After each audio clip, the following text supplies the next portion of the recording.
তুমি কি সত্যিই হার মেনে নিবা? একটা ধাক্কা খেয়েছো বা একবার ব্যর্থ হয়েছো দেখে সত্যিই হার মেনে নিবা? তোমার কাছে মনে হচ্ছে আমি পারবো না, কিন্তু তোমার কাছে কি আসলে মনে হচ্ছে তুমি পারবা না? তোমার হয়তো বা একটা নির্দিষ্ট সময়ের জন্য মনে হচ্ছে তুমি পারবা না, কিন্তু তুমি কি তোমার পটেনশিয়ালিটি, তোমার ক্যাপাবিলিটি 100% ইউজ করেছো? তুমি কি একটুও ফাঁকিবাজি করো নাই? তোমার যেভাবে পড়াশোনা করা উচিত ছিল, যে কাজগুলো করা উচিত ছিল, সে কাজগুলো কি তুমি করছো? কোনোটাই তো করো নাই। তাহলে কেন হার মানতে চাচ্ছ? এখনই কেন বলতেছো আমাকে দিয়ে হবে না, আমি পারবো না? সবসময় মনে রাখবা, মানুষ পারে না এমন কোনো কাজ নেই। তুমি যদি মন থেকে কোনো কিছু চাও এবং সেটার জন্য পরিশ্রম করো, আল্লাহ তাআলা অবশ্যই তোমাকে ওই জিনিসটা দিবে, কিন্তু তোমাকে পরিশ্রম করতে হবে। কিন্তু অল্প পরিশ্রম করে, ফাঁকিবাজি করে এভাবে হার মেনে দিলে তো হবে না।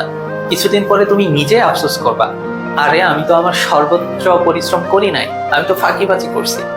আমার যেভাবে কাজ করা উচিত ছিল, যেভাবে পড়াশোনা করা উচিত ছিল, সেই জিনিসটা তো আমি করি নাই। তো তুমি তোমার সর্বোচ্চ শক্তির ইউটিলাইজ করো, তোমার সর্বোচ্চ মেধার ব্যবহার করো। এরপর যদি তুমি না পারো তারপর বলো, তারপর তুমি নিজেকে সান্ত্বনা দিবা, আমি আমার সর্বোচ্চ চেষ্টা করছি, তারপর পারি নাই।